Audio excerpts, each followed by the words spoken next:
মেয়েকে মোটরসাইকেলে করে স্কুলে নিয়ে যাওয়ার পথে বাসের চাপায় বাবা মেয়ের শরীর থেকে বিচ্ছিন্ন হয় দুই পা।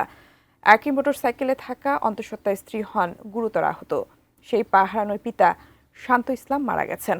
বাবার মরদেহ মর্গে, মেয়ে আইসিইউতে, অন্তঃসত্ত্বা মা হাসপাতালের শয্যায় যন্ত্রণায় কাতরাচ্ছেন।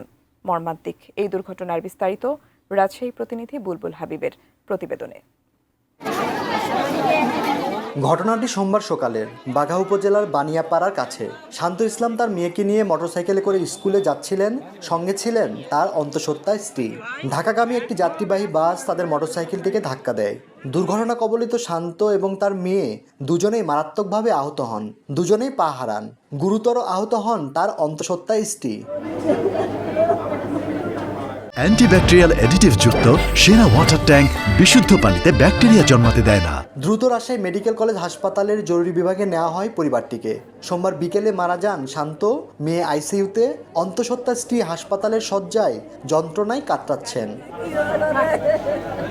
পুলিশ জানায় এখনও কোনো আনুষ্ঠানিক অভিযোগ দায়ের করা হয়নি, তবে একটি মামলা নথিভুক্ত করা হবে। দুর্ঘটনার সাথে জড়িত বাসের চালক ও সহকারীরা পলাতক, তবে বাসটি জব্দ করা হয়েছে। যে কোচের সাথে আর কি অ্যাক্সিডেন্টটা হয়েছে, একটা সুপারসনিক পরিবহনে একটা কোচ, এটাকে আটক করা হয়েছে। আর ড্রাইভার হেল্পার ওই দুর্ঘটনার সময় তাৎক্ষণিকভাবে পালিয়ে যায়, তাদেরকে আমরা শনাক্ত সহ গ্রেপ্তার করতে পারিনি। তাদের চেষ্টা অব্যাহত চলছে। হাসপাতালে ছোট্ট মেয়েটি জানে না তার বাবার কথা, জানে না মা অসহায়ত্বের সঙ্গে লড়ছেন। সড়ক দুর্ঘটনায় অনিশ্চিত ভবিষ্যতের মুখে এখন পরিবারটি। বুলবুল হাবিব, এটিএন নিউজ, রাজশাহী।